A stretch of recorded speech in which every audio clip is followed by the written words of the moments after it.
O que é a verdadeira civilização? Palestra.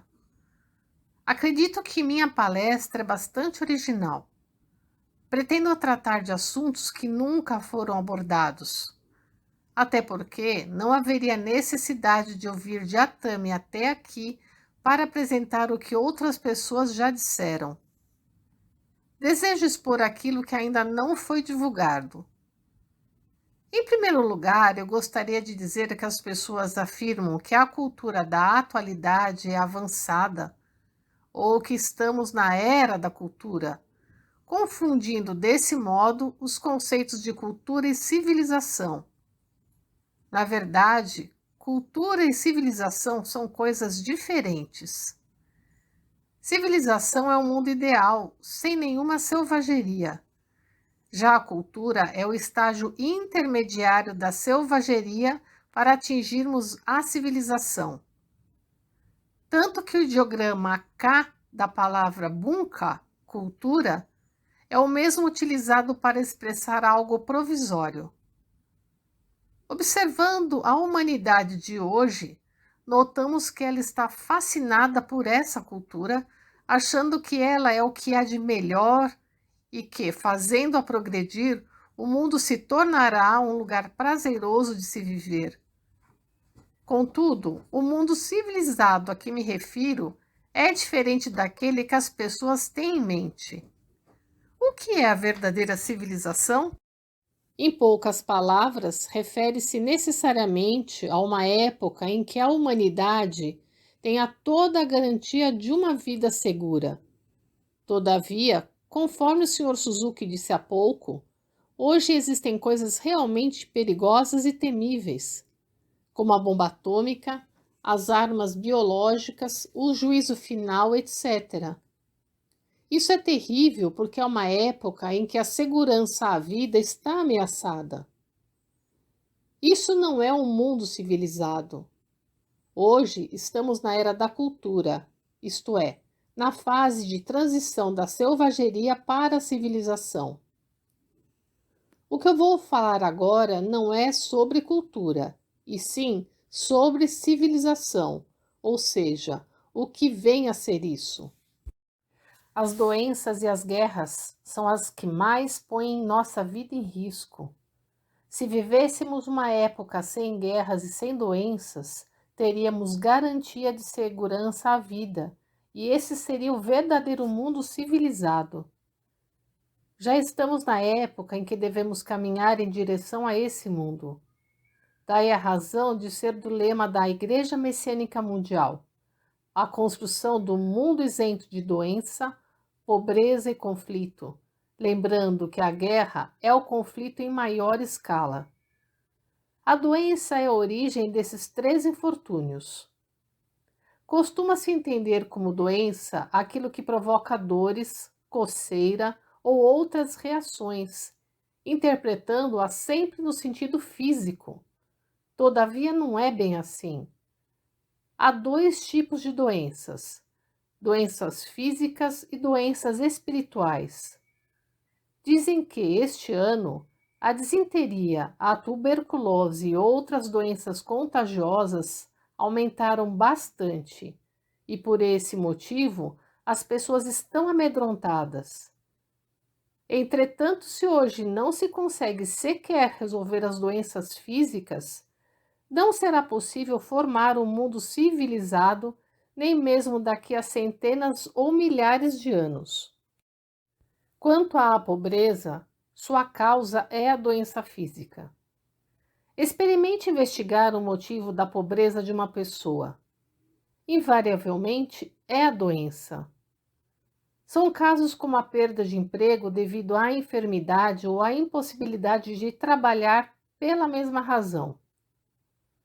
A doença em si, e mais a falta de recebimento do salário, constituem uma dose dupla de sofrimento que se reflete negativamente, não só no próprio doente, mas também em parentes e amigos. A causa das guerras também é a doença. Trata-se da doença espiritual. É comum utilizar a expressão fabricantes de guerras para denominar aqueles que as causam.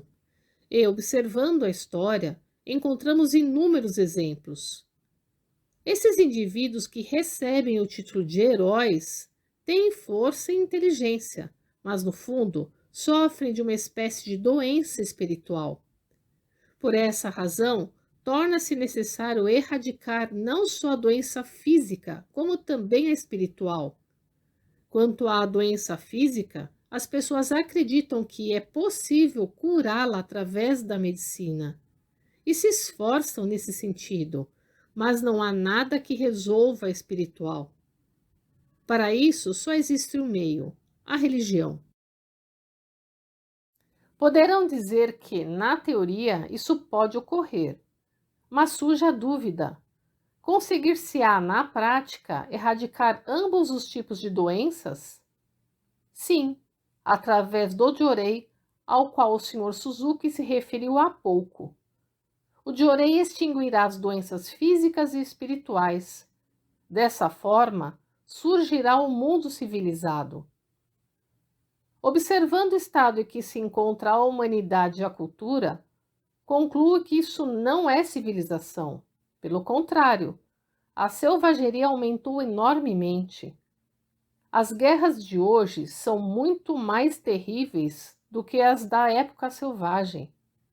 Sendo assim, podemos afirmar que aquilo que atualmente se chama de cultura ou civilização, que é alvo da ilusão e a gratidão da humanidade, na verdade não passa da parte externa. Analisando seu conteúdo, veremos que é selvagem, ou melhor, semi-civilizado e semi-selvagem. A impressão que eu tenho é que a cultura contemporânea assemelha-se a uma bela mulher, vestida com um bonito traje, mas que, quando tira a roupa, se revela corroída pela sífilis. Por conseguinte, afirmo que a Igreja Messiânica não é apenas uma religião. Se fosse possível resolver os problemas do ser humano com a religião, eles já teriam sido sanados, pois até o presente apareceram importantes líderes e fundadores de religiões, filósofos, grandes homens, etc. É verdade que o ser humano progrediu e que restam poucos grupos que permanecem em um estágio primitivo. Ele conseguiu que tudo se tornasse mais belo e expressasse mais cultura. Todavia, ainda não foi possível garantir a segurança à vida, porque as religiões que surgiram até hoje não possuíam força suficiente. Elas tiraram a humanidade do estado primitivo e a conduziram à cultura, mas não conseguiram levá-la à civilização. Falemos das maravilhosas descobertas. Entre elas, há aquelas que são utilizadas para o mal ao invés de serem empregadas para o bem. Por exemplo, a bomba atômica pode matar 20 milhões de pessoas de uma só vez. Já a energia correspondente à porção do tamanho da ponta de um dedo, se fosse utilizada para o bem, faria funcionar trens ou automóveis por muitos dias. Mesmo o avião, se for utilizado como meio de transporte, não existe nada mais rápido e útil. Porém, se usado para lançar bombas, não há máquina mais temível. Esta é a cultura científica que progrediu até hoje.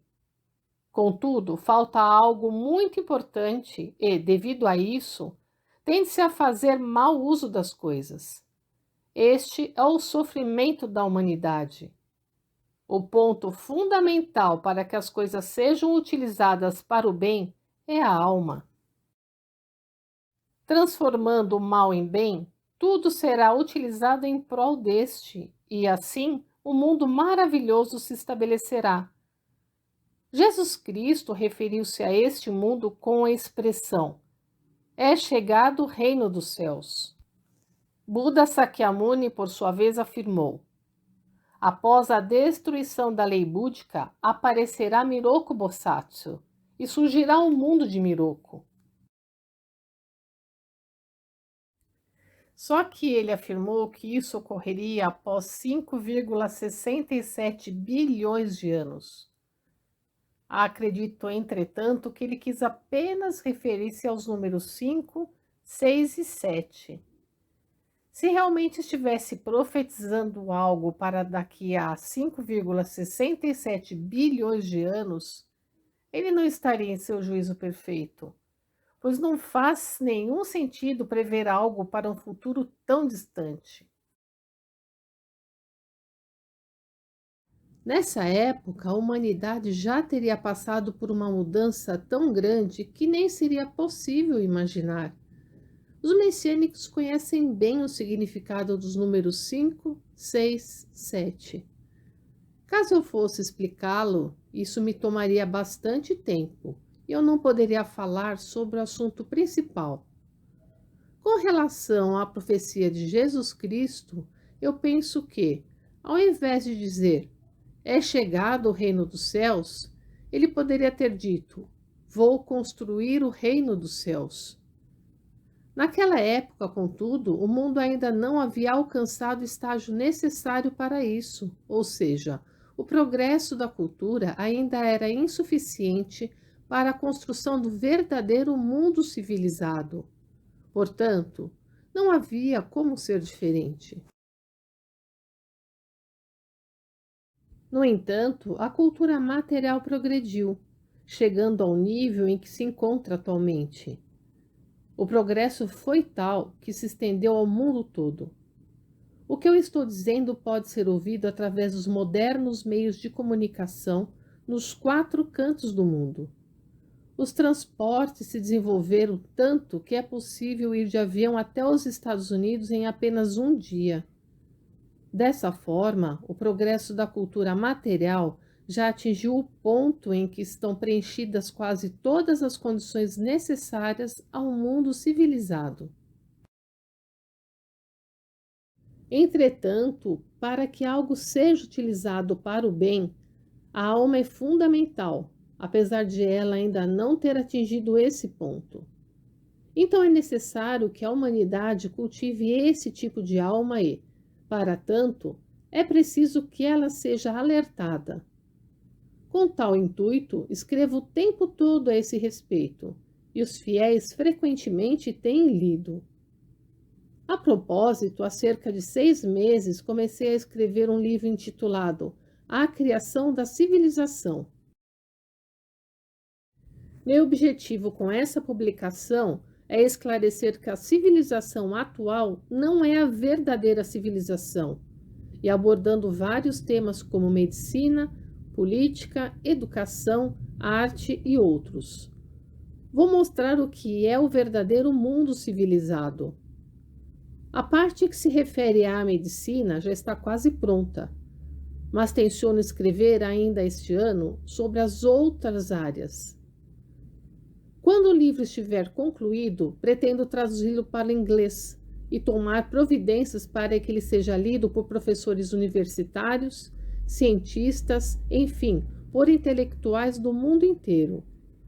Vou enviá-lo também ao Comitê do Prêmio Nobel, o qual, acredito, no início, não o receberá bem, pois o comitê é constituído por grandes especialistas formados pela cultura materialista.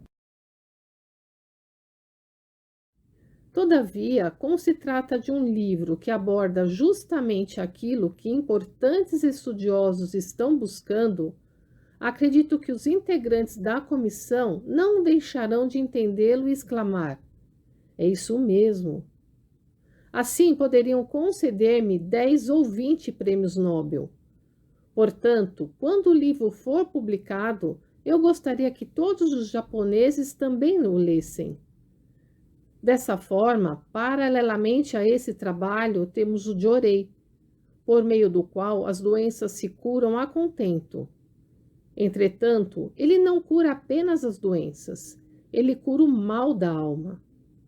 Em termos mais claros, ele retira o mal que a natureza animalesca, ou seja, a maneira de pensar se transforma. Isto é, dissolve-se a parte má, aumenta-se a parte boa. Dessa forma, todas as pessoas passam a praticar o bem, sentem a necessidade de fazer o bem. Costumo dizer aos nossos fiéis que as pessoas da atualidade estão sempre pensando em praticar o mal. Mesmo que não estejam pensando em fazê-lo, acham que é bobagem fazer o bem, que tal prática só traz desvantagens e que se devem fazer as coisas para tirar vantagens, mantendo as aparências. Contudo, devemos pensar ao contrário. Faço essa afirmativa porque já houve época em que eu também não pensava em praticar o bem. Achava melhor viver da forma mais proveitosa possível. Gradativamente, porém, comecei a ter compreensão sobre Deus através da fé e vi que estava totalmente equivocado. Então, passei a querer praticar o bem e sempre buscava um meio para tal. Estava sempre procurando fazer algo em benefício das outras pessoas, algo que as deixasse felizes e satisfeitas. Com essa atitude, minha sorte melhorou. Antes de me dedicar exclusivamente à fé, nas ocasiões em que me preocupei em fazer o bem, só me ocorreram coisas que me deixavam feliz. Sendo assim, comecei a imaginar o quanto seria benéfico se eu pudesse levar isso a todas as pessoas. À medida que eu ia acumulando tal tipo de experiência, comecei a ter plena compreensão de que realmente Deus e o demônio existiam. A partir daí, fui submetido a uma fase de aprimoramento espiritual. Com a ocorrência de vários milagres, pude compreender a grande missão que me era destinada. Foi assim que instituí a Igreja Messiânica Mundial e estou desenvolvendo minhas atividades. Outro ponto que eu gostaria de abordar é o juízo final do cristianismo e a destruição da lei búdica profetizada por Buda Sakyamuni. Apesar de muitos líderes e fundadores de religiões terem feito profecias semelhantes, tratarei apenas dessas duas. O que vem a ser o juízo final? Olhando apenas a expressão juízo final, tem-se a impressão de que Ema, juiz do mundo espiritual, se manifestará neste mundo para fazer o julgamento. Mas não é isso. É um ponto de difícil entendimento para os não fiéis. Mas existe aquilo que chamamos de mundo espiritual. O mundo onde vemos e sentimos a matéria é o mundo material. No interior deste há um mundo espiritual, e entre eles o mundo atmosférico, que já é conhecido. Todavia, o mundo espiritual é desconhecido. Conforme citei há pouco, referentemente à passagem da era da selvageria para a era da cultura e desta para a era da civilização, o universo obedece a uma constituição tripla: mundo material, mundo atmosférico e mundo espiritual.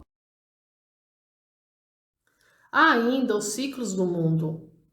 Assim como existe alternância entre o claro e o escuro, entre o dia e a noite no espaço de 24 horas, há essa mesma alternância no espaço de um ano. O claro e o escuro em um ano podem ser comparados ao verão e ao inverno, respectivamente.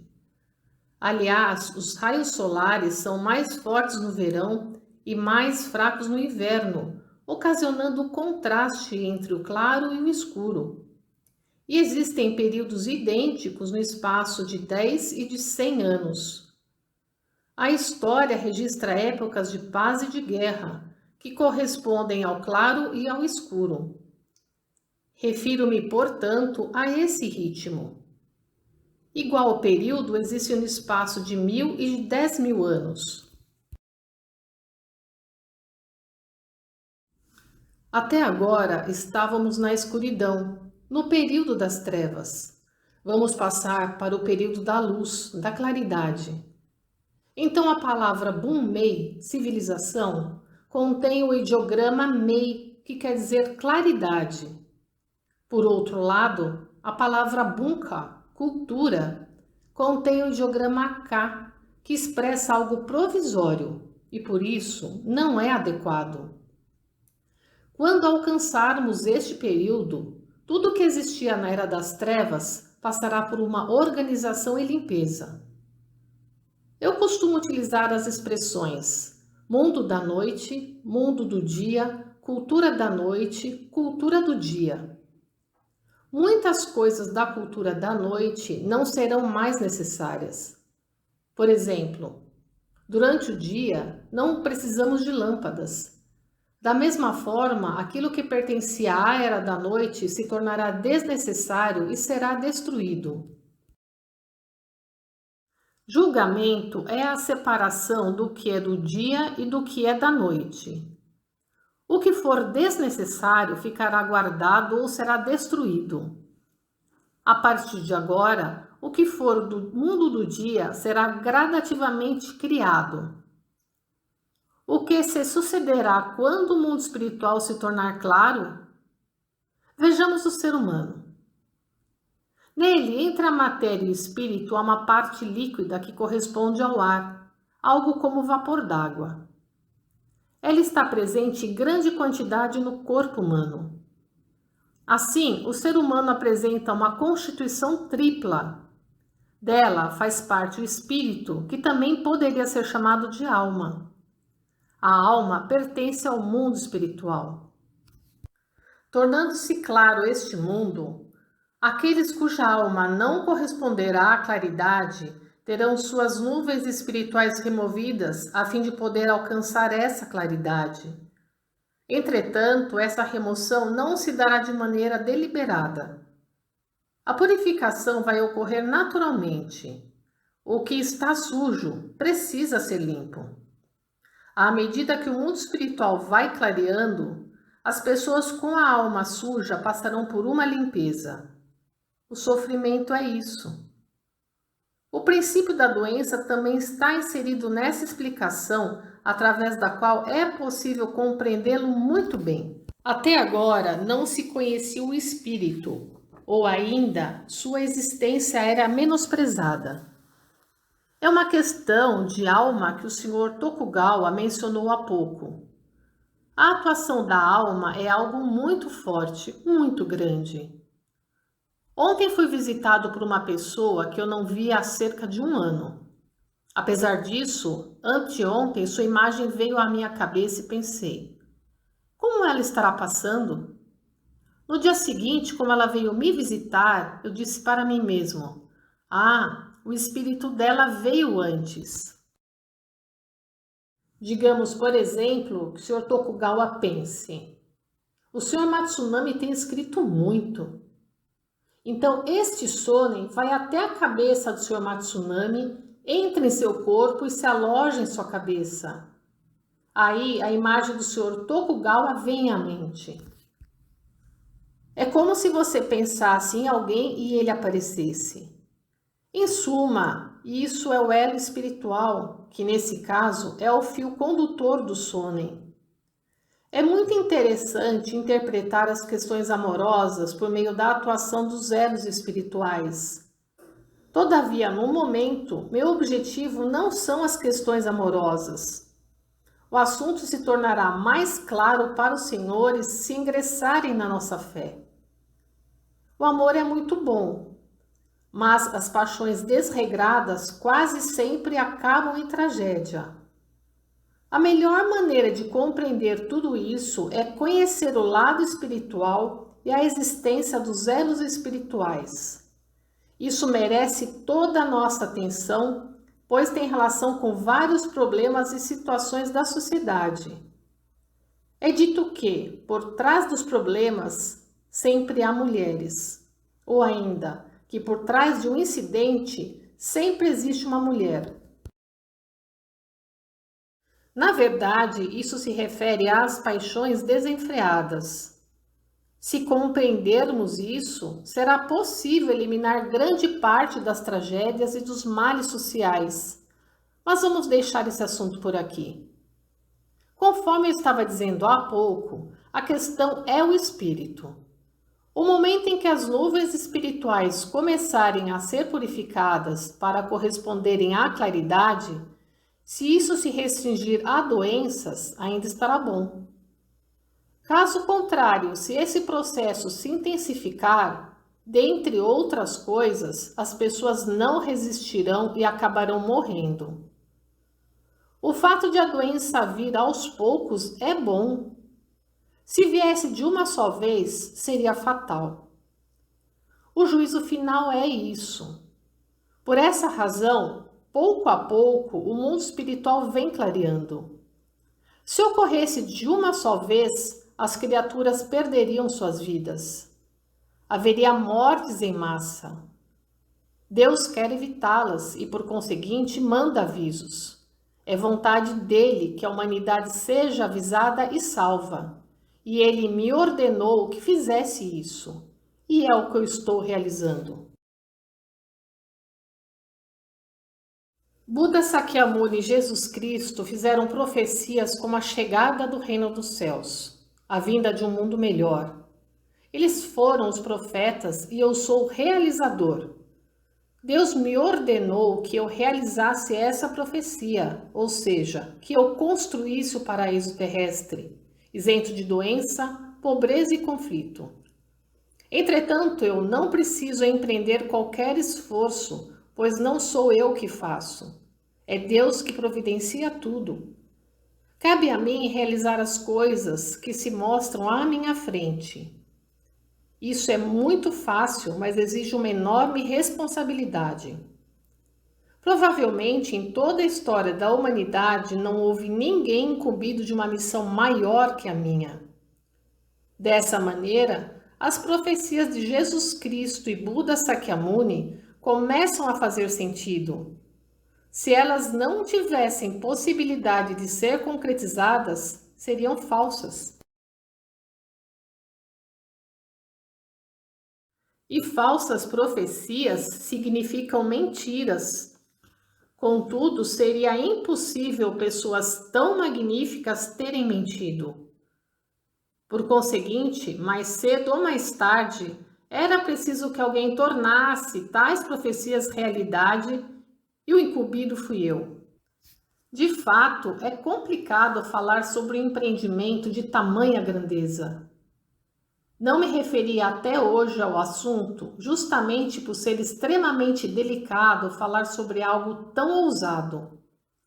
Todavia, a época em que a era da noite se transforma em era do dia se aproxima cada vez mais. Por essa razão, para salvar as pessoas, é preciso que o maior número delas tome conhecimento disso quanto antes.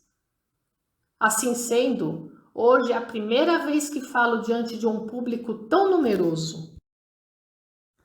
Isso se assemelha ao episódio do dilúvio citado há pouco pelo Sr. Suzuki. Havia um homem chamado Noé que recebeu o seguinte aviso de Deus: virá um grande dilúvio em breve que atingirá uma grande parte da humanidade. Salve o máximo de pessoas que puder. Assim, Noé fez um grande alarde, mas quase ninguém acreditou em suas palavras. Somente 7 pessoas as aceitaram como verdadeiras. Somadas a ele, totalizaram 8 pessoas que acreditaram. Quando pensou no que fazer, Deus ordenou: construa uma arca. A arca de Noé tinha o formato de uma noz.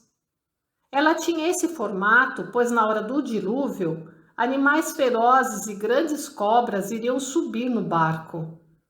E para se proteger desse perigo, a arca foi feita assim. Depois de algum tempo começou a chover. Há 2 versões a respeito. Uma diz que choveu durante 40 dias seguidos. A outra foram 100 dias. Fossem 40 ou 100, o que interessa é que choveu durante vários dias consecutivos. A água foi subindo cada vez mais até transformar-se em dilúvio. Salvaram-se apenas os que estavam na arca. Aqueles que se encontravam em barcos comuns ou que escalaram as montanhas acabaram perecendo. Estes últimos devorados pelos animais ferozes. Somente 8 pessoas se salvaram e dizem que os representantes da raça branca são seus descendentes. Em linhas gerais, acredito que essa história não é errada. No Japão, temos a lenda do deus Izanagi no Mikoto e da deusa Izanami no Mikoto. Conta-se que em pé sobre a ponte Ame no Ukibashi, os dois deuses abaixaram suas espadas, agitando-as em círculos na superfície da água, e assim surgiram as terras. Trata-se certamente da ocorrência de uma grande enchente. Já de acordo com o Shintoísmo, houve ação da maré alta e da maré baixa. A maré baixa é o recuo das águas e Izanami no Mikoto encarregou-se disso. O aparecimento das terras deveu-se à maré baixa, fazendo emergir o que estava submerso. Penso que essa ocorrência corresponde à época do dilúvio. Segundo o livro do Apocalipse e outros textos, João Batista faria o batismo pela água, e Jesus Cristo o batismo pelo fogo.